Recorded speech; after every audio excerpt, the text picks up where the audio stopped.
आज हम देखेंगे वन डायमेंशनल बॉक्स में अगर कोई पार्टिकल है तो उसका वेव फंक्शन किस तरह से निकाला जाता है श्रोडिंगर इक्वेशन को सोल्व करके। तो सबसे पहले हमारा जो टॉपिक दे रखा है वन डायमेंशनल बॉक्स में के अंदर पार्टिकल, पहले इस टॉपिक को समझते हैं कि इस टॉपिक का क्या मतलब है। तो इस टॉपिक को समझने के लिए जैसे मान लीजिए हमारे पास में अगर कोई कोऑर्डिनेट सिस्टम है, कोऑर्डिनेट सिस्टम में 3 एक्सिस है हमारे पास में, ये एक्स एक्सिस है, ये वाई है और ये जेड एक्सिस है। अब यहाँ पर कोई मान लीजिए कोई पार्टिकल अगर है तो उस पार्टिकल के जो कोऑर्डिनेट है वो इस तरह से होते हैं, पहले इसकी एक्स कोऑर्डिनेट, फिर उसका वाई कोऑर्डिनेट और फिर उसका जेड कोऑर्डिनेट लिखा जाता है। अब एक्स, वाई और जेड 3 कोऑर्डिनेट जो हैं उनमें से किसी एक कोऑर्डिनेट के लिए हमें बात करनी है। वन डायमेंशनल का मतलब यहाँ पर यही है कि हमें किसी एक कोऑर्डिनेट के लिए बात करनी है। अब एक कोऑर्डिनेट के लिए हमें इस तरह से बात करें, जैसे मान लीजिए अगर एक्स कोऑर्डिनेट के लिए बात करें तो यहाँ पर ये जो एक्स एक्सिस होगी इधर आएगी हमारे पास में माइनस एक्स एक्सिस, ये हमारा, और ये हमारा ओरिजिन होगा, मूल बिंदु x बराबर 0 पर और x बराबर a पर हम इस तरह से कुछ पोटेंशियल बैरियर लगाते हैं। देखिए इसको समझने के लिए हमारे पास डायग्राम भी है, ये स्क्रीन पर आपको डायग्राम दिखाई दे रहा होगा।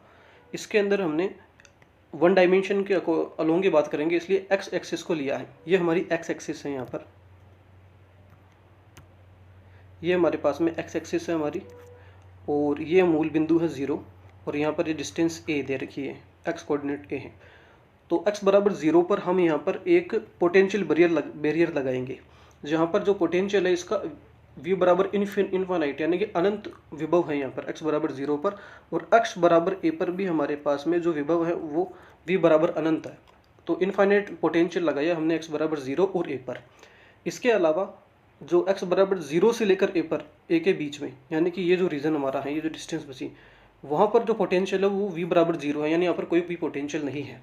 अब हमारे पास में कोई भी पार्टिकल जिसका जो कोऑर्डिनेट है वो x, y, z है, तो y और z कोऑर्डिनेट तो उसके कुछ भी हो सकते हैं, लेकिन x कोऑर्डिनेट अगर 0 और a के बीच में है, वो x एक्सिस के लिए उसके x कोऑर्डिनेट 0 और a के बीच में है, तो वो पार्टिकल यहाँ पे होगा, इस एक्सिस पे होगा, 0 और a के बीच में होगा। तब वो जो पार्टिकल है उसके लिए जो हमारे पास में पोटेंशियल बैरियर होंगे वो x बराबर 0 और a पर v बराबर इनफाइनाइट होंगे। अब इस पोटेंशियल बैरियर का मतलब क्या है? इसका मतलब ये है, जैसे मान लीजिए अगर कोई पार्टिकल हमारे पास में उसके कोऑर्डिनेट x बराबर 0 से a के बीच में है, ये हमारे पास में कोऑर्डिनेट a है, यहाँ पे l नहीं, a मान लीजिए इसे, तो वह पार्टिकल उसके कोऑर्डिनेट को x बराबर 0 से बाहर नहीं जा पाएगा वो, क्योंकि x बराबर 0 पर भी अगर पार्टिकल जाता है तो पोटेंशियल का मतलब ये है कि उस पार्टिकल को इनफाइनाइट एनर्जी की ज़रूरत पड़ेगी, तब जाकर वो x बराबर 0 पे आ पाएगा और x बराबर 0 से इधर बाहर जा पाएगा। तो किसी भी पार्टिकल को x बराबर 0 से लेकर a के बीच में रहने के लिए तो उसको किसी भी एनर्जी की जरूरत नहीं है, पोटेंशियल 0 है यहाँ पर। लेकिन अगर वो पार्टिकल x बराबर a से इधर बाहर निकलना चाहता है तो उसको v बराबर इनफाइनाइट पोटेंशियल यानी कि v बराबर, हमें अनंत ऊर्जा की आवश्यकता होगी उस पार्टिकल को। जब उसको अनंत ऊर्जा दी जाएगी तभी वो उससे बाहर निकल पाएगा। इसका मतलब वो पार्टिकल जो है वो इससे बाहर नहीं निकल सकता। अनंत ऊर्जा का मतलब यही है कि वो पार्टिकल जो है वो 0 और a के बीच में ही कन्फाइंड रहेगा, इससे बाहर नहीं निकल पाएगा। तो इस तरह से हमारे पास में एक पार्टिकल है जिसके लिए हमने x बराबर 0 और a पर पोटेंशियल बैरियर लगा दिया है, तो वो पार्टिकल हमारे पास में 0 x बराबर 0 और a के बीच में ही है। अब उसके y और z एक्सिस कुछ भी हो सकते हैं, लेकिन उसका जो x एक्सिस है उस पार्टिकल का वो 0 और a के बीच में ही होगा। तो ये हमारे पास में वन डायमेंशनल बॉक्स के अंदर पार्टिकल हो।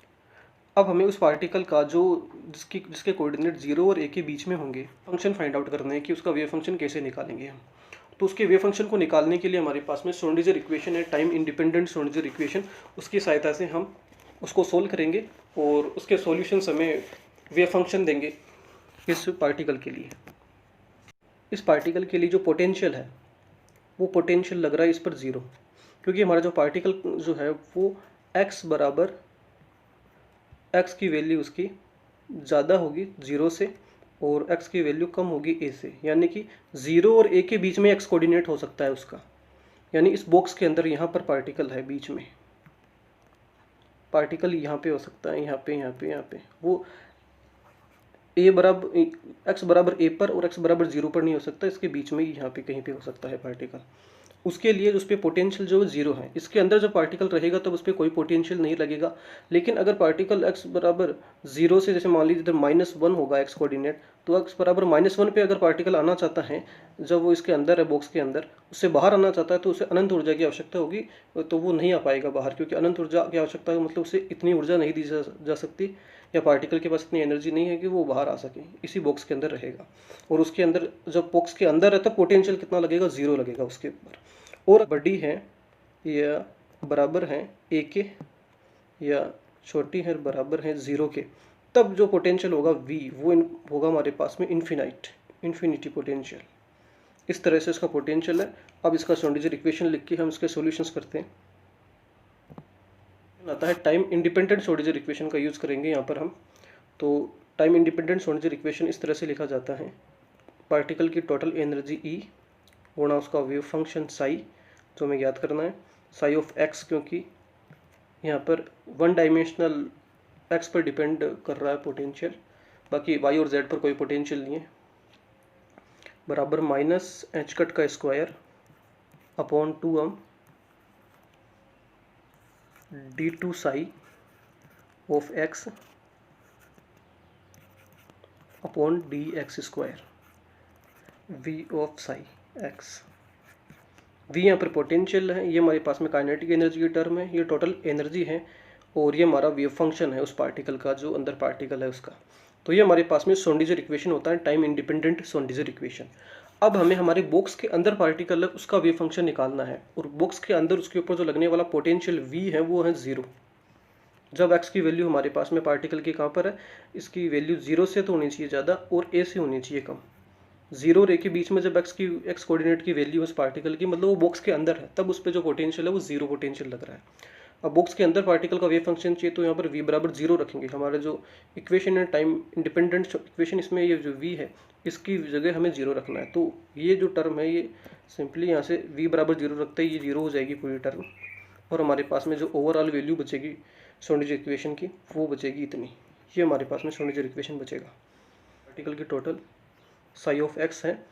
अब ऊपर आएगा हमारे पास में 2m अपॉन नीचे एच कट का स्क्वायर माइनस, बराबर बच जाएगा हमारे पास में d2 साई ऑफ x बटा साई x स्क्वायर, ये बचेगा हमारे पास में। अब हमारे पास में जो देखिए जो फंक्शन साई, इसके साथ में e जो है टोटल एनर्जी, ये कांस्टेंट है, स्क्वायर m उसका मास है पार्टिकल का जो कांस्टेंट है, h का टाइम प्लांक कांस्टेंट है। तो यहाँ पर ये पूरा जो ये साई के साथ मल्टीप्लाई है e गुना -2m अपॉन एच का स्क्वायर, ये सारा कांस्टेंट है, और इसको हम एक कांस्टेंट कंसिडर कर लेते हैं k। तो यहाँ पे k स्क्वायर कंसिडर करते हैं किसको, 2m इंटू ई अपॉन एच कट स्क्वायर। तो ये हमारे पास में के स्क्वायर की वैल्यू मानी है हमने। इसको अवकल समीकरण बनेगा, वो स्टैंडर्ड फॉर्म में बने और उसको हम इजीली सोल्व कर सके, इसलिए इसको हमने के स्क्वायर माना है। तो हैं सोल्व करने के बाद में देखिए ये साई ऑफ एक्स, इसके साथ में e इंटू 2m बटा एच कट स्क्वायर, ये के स्क्वायर के बराबर है, यानी इसकी वैल्यू हो जाएगी के स्क्वायर, और माइनस का symbol minus equal to d2 psi of x upon dx square, ये dx स्क्वायर, ये हमारा इक्वेशन बना है। तो इसको अब इस तरह से लिख लीजिए, मैथमेटिकली सॉल्यूशन सोल्व करना है इसको, Sai of x upon dx square, और ये माइनस का उसको उधर बेस के कर सकते हैं, plus k square psi of x equal to 0। अब ये आपके सामने, अगर आप मैथमेटिक्स के स्टूडेंट हो तो आपको पता होगा कि ये हमारे पास में अवकल समीकरण है, स्टैंडर्ड अवकल समीकरण है, जिसमें ये यहाँ पर q बराबर 0 दे रखा है, इक्वल टू में जो 0 है, यानी q बराबर 0 है यहाँ पर, इसका केवल हमें ci याद करना है, वो इसका सॉल्यूशन होगा। तो इसको सोल्व कैसे करते हैं, या तो आप इसको सोल्व करना आपको आता होगा, या फिर आप डायरेक्ट इसके सॉल्यूशन भी याद रख सकते हो। d2 अपॉन dx स्क्वायर को हमने d मान लेते हैं, इसे d स्क्वायर हो गया है, प्लस के स्क्वायर, और ये साई हमारा आ जाएगा बाहर, बराबर 0।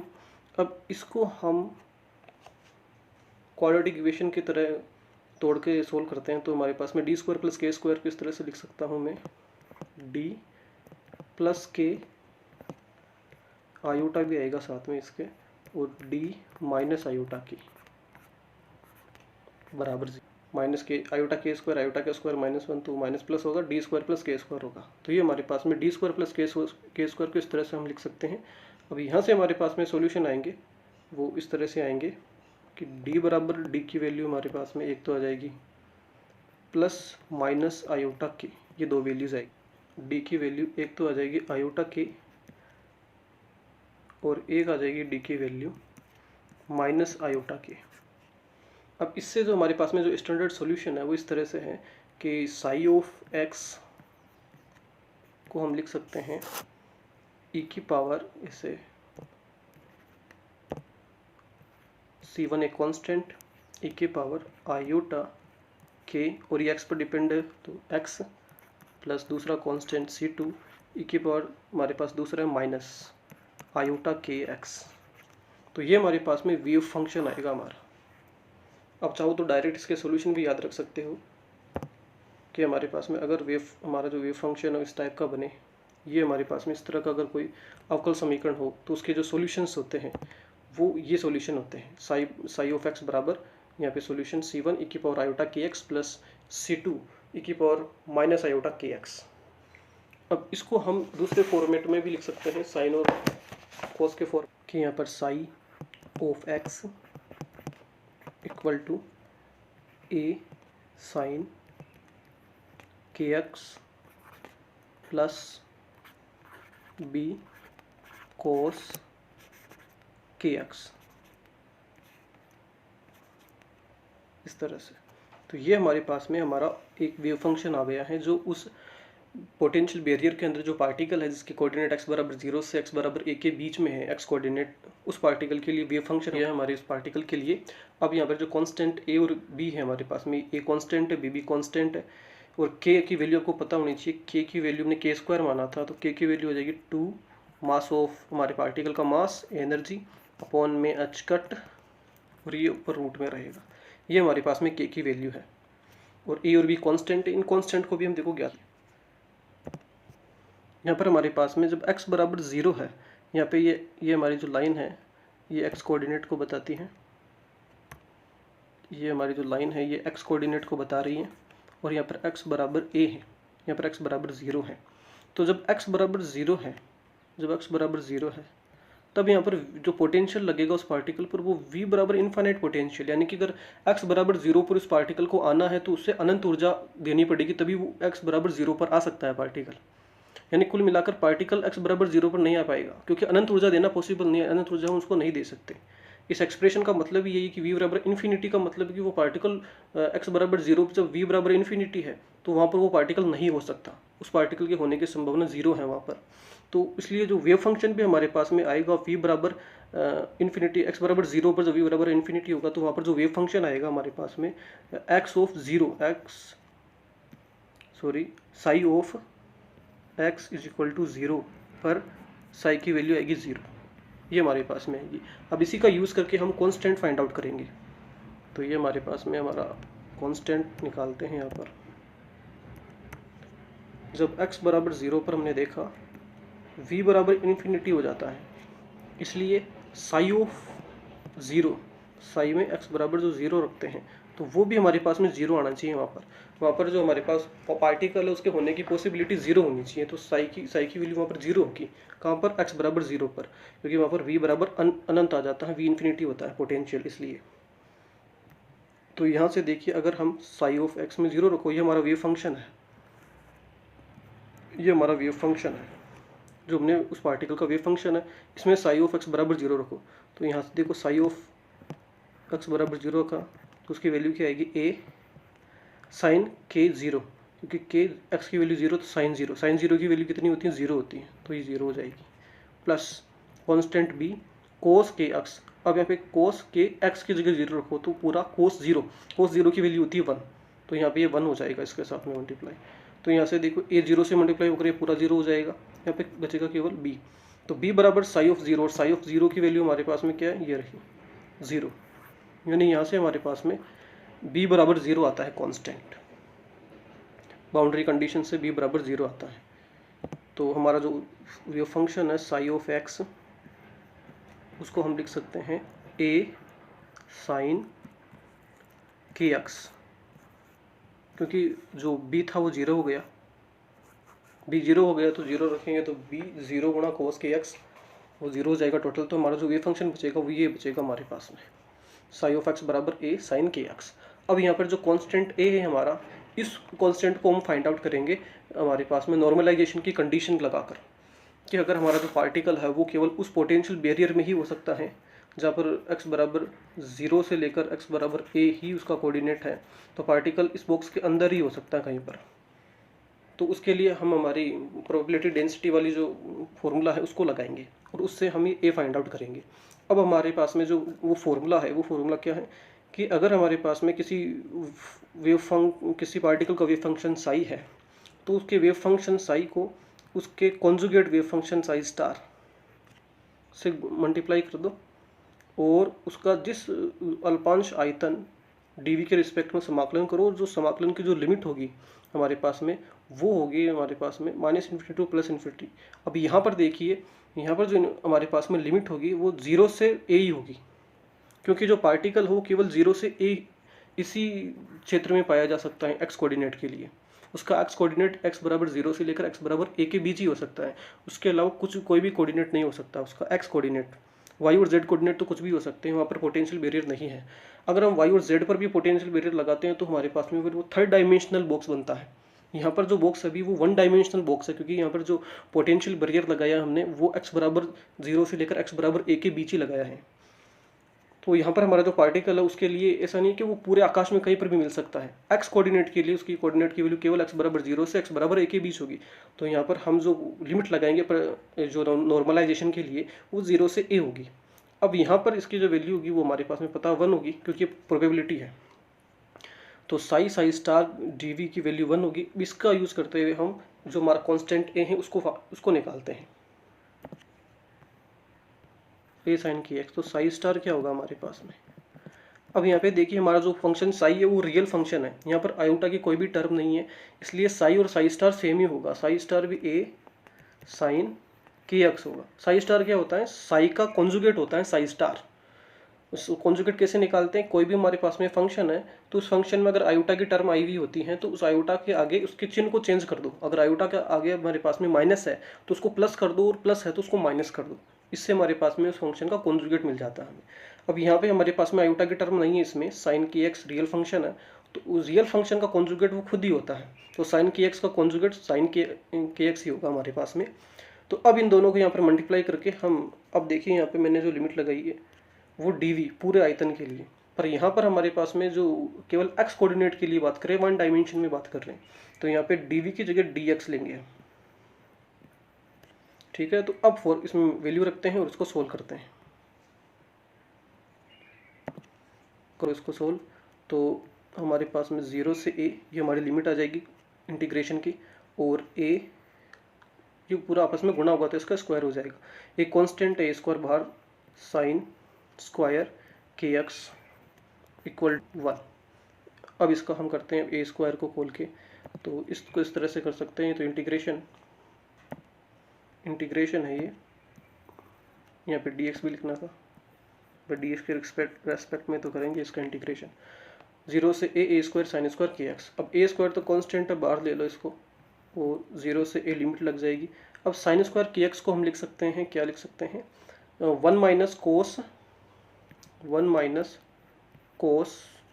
2x अपॉन 2, तो अपॉन 2 ये बाहर आ जाएगा 2, तो और इसका होगा हमारे पास में dx के रिस्पेक्ट में इंटीग्रेशन इक्वल टू 1। तो इसको करते हैं सॉल्व अब हम। तो a स्क्वायर अपॉन 2 और ये 1 का हो जाएगा x माइनस कोस 2x। कोस 2x का हमारे पास में हो जाएगा 2x। अब 2x तो यहाँ पर इसमें अपॉन में भी 2 आएगा, और ये लिमिट 0 से a लग जाएगी इक्वल टू 1। बस इसकी लिमिट रख के सोल्व करते हैं इसको। तो a²/2। अब इसको हमारी लिमिट रखकर सोल्व करते हैं। तो सबसे पहले अपर लिमिट हमारे पास में a है, तो x बराबर a रख दो। x बराबर a माइनस साइन 2, x की जगह a तो साइन 2a/2, और माइनस लोअर लिमिट हमारे पास में x बराबर 0, और इधर भी ये माइनस प्लस साइन 0 की वैल्यू 0 हो जाएगी। तो ये हमारे पास में इसका टोटल सॉल्यूशन इक्वल टू 1। अब यहाँ पर हमारे पास साइन 2a की जो वैल्यू होगी वो 0 होगी। 0 क्यों होगी ये देखिए, जब हमारा जो वेव फंक्शन है वो क्या है, वेव फंक्शन हमारा है a साइन kx, इस तरह से है। तो जब हम x बराबर a रखते हैं तो क्या होता है, साइन a के ऊपर भी हमारा वेव फंक्शन की वैल्यू 0 होगी, क्योंकि वहाँ पर भी पोटेंशियल इनफाइनाइट है इसलिए। तो साइन a की वैल्यू 0 बराबर a साइन, अब a तो वैल्यू 0 नहीं है, तो कांस्टेंट है हमारे पास में, लेकिन यहाँ पर साइन k इंटू a, इसकी वैल्यू 0 है। मतलब यहाँ पर जो k होगा ये हमारे पास में एक इंटीजर की तरह होगा 1 2 3 4 ऐसे। तो साइन ka की वैल्यू 0 है, इसका मतलब हो गया कि साइन a की वैल्यू भी 0 है, साइन 2a की वैल्यू भी 0 है, साइन 3a की वैल्यू भी 0 है। इस तरह से हमारे पास में साइन के जो k की वैल्यू टोटल है वो 0 आएगी। तो यहाँ पर जो 2a है उसकी वैल्यू 0 होगी, साइन 2a की वैल्यू 0 होगी, तो पूरा ये 0 हो जाएगा। इक्वल टू में 1 बचेगा, और यहाँ से हमारे पास में a की वैल्यू आएगी 2 ऊपर जाएगा, a नीचे जाएगा, और सॉरी स्मॉल a है, x कोऑर्डिनेट है ये तो, और ये स्क्वायर का इधर रूट हो जाएगा। तो हमारे पास में ओवरऑल मिलाकर जो साई ऑफ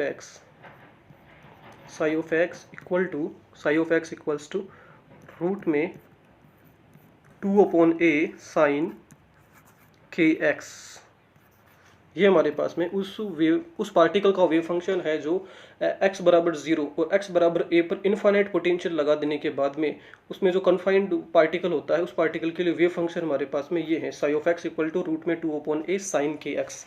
अब इसको थोड़ा हम जनरलाइज कर सकते हैं। जनरलाइज कैसे करेंगे, देखिए अभी हमने देखा था कि जो वैल्यू होगी वो 0 होगी। अब साइन k की वैल्यू 0 का मतलब है, साइन 0 कब होता है, साइन 0 होता है पाई पर, 2 पाई पर, 3 पाई पर, इस तरह से, यानी कि ka की वैल्यू हमारे पास में n पाई के फॉर्म में होगी। यहाँ से हम k की वैल्यू निकाल के रखेंगे, तो k की वैल्यू हमारे पास में आएगी n इंटू पाई/a। ये मैथमेटिक्स है बस। तो हमारे पास में k की वैल्यू को पुट करेंगे अब उसके अंदर, तो psi of x equal to root में 2/a साइन, k की वैल्यू क्या है n पाई/a, और इंटू x। ये हमारे पास में हमारा जो वेव फंक्शन है उसका जनरलाइज फॉर्म आ गया। अब n की वैल्यू बदलते जाओ, अलग अलग स्टेट के लिए अलग अलग फंक्शन आता रहेगा उसमें। n बराबर 1 उसकी ग्राउंड स्टेट को बताएगा, n बराबर 2 उसकी फर्स्ट एक्साइटेड स्टेट को बताएगा पार्टिकल की। इस तरह से हमारे पास में उसका वेव फंक्शन है, जनरलाइज वेव फंक्शन।